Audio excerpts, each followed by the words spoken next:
اور وہ جناب پی ڈی ایم میں کیا حکومت میں چونکہ وہ نون لیگ کے تھے، وہ چاہتے تھے کہ انہیں کلیدی عہدہ دیا جائے، اس لیے وہ بھی جناب سائڈ پہ بیٹھ کر نون لیگ اور حکومت پر تنقید کرتے آ رہے تھے. اور بعض اوقات یہ مفتاح اسماعیل اور شاہد خاقان عباسی صاحب جو ہیں مل کر تنقید کرتے ہیں.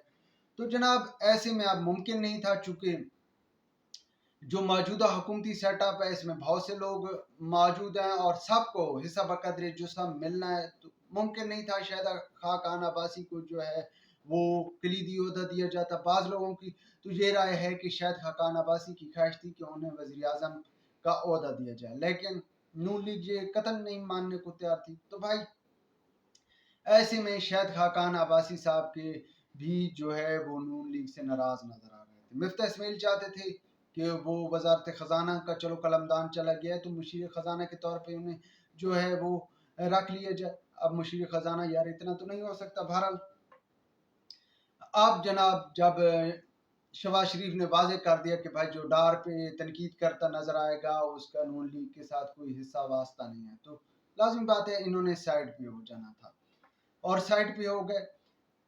بھائی اگر ان دونوں اشخاص کا بغور مطالعہ کیا جائے اور دیکھا جائے تو شاہد خاقان عباسی اور مفتاح اسماعیل کے خود کوئی جو ہے وہ اپنی لیول یا اپنا سیاسی کیلیبر نہیں ہے، یہ ایک حقیقت ہے. بس یہی ہے کہ مفتاح اسماعیل صاحب جیسے کہ وہ خود کہتے ہیں کہ وہ ایک سیٹ کے بیٹے ہیں، وہ ایک سیٹ کے بیٹے ہیں، ٹھیک ہے، اس کے ساتھ علاوہ نون لیگ، لیکن نون لیگ نے ان کو جو ہے وزارت خزانہ تک لے کر آئی. شاہد خاقان عباسی صاحب ان کو جی وزیر اعظم بنایا گیا، حالانکہ اس سے سینئر لوگ جو ہیں موجود ہیں. تو جناب اب یہ لوگ سائڈ پہ ہو رہے ہیں. کچھ لوگوں کا یہ رائے ہے اور مصدقہ ذرائع بھی کہہ رہے ہیں کہ یہ لوگ جو سائڈ یہ تنقید کرتے آ رہے تھے یہ بیسیکلی ایک گراؤنڈ بنا رہے تھے. اور گراؤنڈ کیا بنا رہے تھے؟ یہ بیسیکلی ایک پارٹی کے لیے گراؤنڈ بنا رہے تھے اور اپنے لیے راہ ہموار کر رہے تھے کہ ادھر اگر ہم نون لیگ اور حکومت پر تنقید کرتے نظر آئیں گے تو میڈیا ہمیں جو ہے کوریج دے گا، اور جب کوریج ملے گی تو عوام میں ہماری بلے بلے واہ واہ ہوگی، اور اس بنیاد پر نئی جو پارٹی بنے گی یا نیا گروپ بنے گا ہم اس کے ساتھ مل جائیں گے. اور اب یہی کہا جا رہا ہے کہ یہ بہت جلد استحکام پاکستان پارٹی کے جو ہے حصہ بننے جا رہا ہے. چونکہ استحکام پاکستان پارٹی اس کی جو کلیدی عہدیدار ہیں وہ بھی تو سرمایہ دار ہیں. دوسرے لفظوں میں آپ کہہ لیں کہ مختلف وہ مافیا ہے، کوئی لینڈ مافیا ہے، کوئی چینی کا مافیا ہے، کوئی سٹاک کرنے ذخیرہ اندوزوں کا ایک مافیا ہے. تو بھائی یہ مافیا جو ہے ان کے ساتھ یہ مل جائیں گے اور ان کے لیے وہاں پر گنجائش بھی بن سکتی ہے، کیونکہ جو لوگ شامل ہیں ان کی نسبت یہ اپنا سیاسی قد کاٹ بھی رکھتے ہیں ان کی نسبت.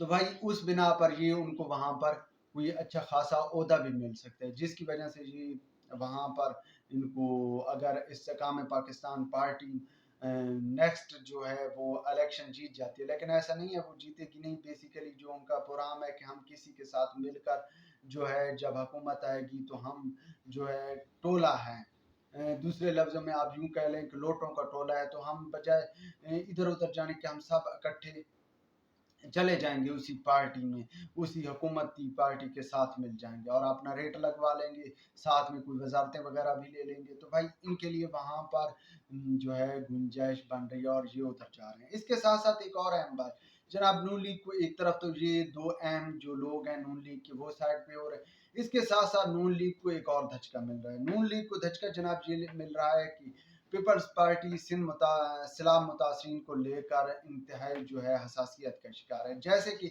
اسحاق ڈار کو لے کر نون لیگ حساسیت کا شکار ہے، اس سے کئی گنا زیادہ جو ہے وہ جو پیپلز پارٹی ہے وہ سندھ سیلاب متاثرین کے لیے بہت زیادہ جو ہے وہ حساس نظر آ رہی. اور اس حوالے سے جو ہے بلاول بھٹو زرداری صاحب نے اپنے جلسہ میں حکومت کو وارننگ دے دی تھی. اس کے بعد حکومت کی وارننگ کے بعد جو ہے شہباز شریف صاحب نے 25 ارب روپے سندھ سیلاب متاثرین کے لیے بھی رکھ دیا، اور ساتھ میں اسحاق ڈار صاحب نے جو ہے اسمبلی فلور پر کہہ دیا ہے کہ جناب جو ہے یہ جو سیلاب متاثرین ہیں 1 کروڑ لوگ متاثر ہوئے ہیں، ان کی تمام جو فیزیبلٹی رپورٹ وغیرہ ہے وہ بھی تیار کر لی گئی.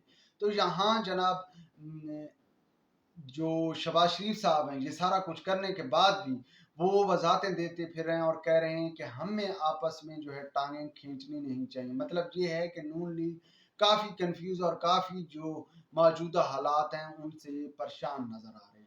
ویورز اب تک کے لیے اتنا ہی کافی. ولاگ کے بارے میں اپنی رائے سے ضرور آگاہ کیجیے گا. خدا حافظ.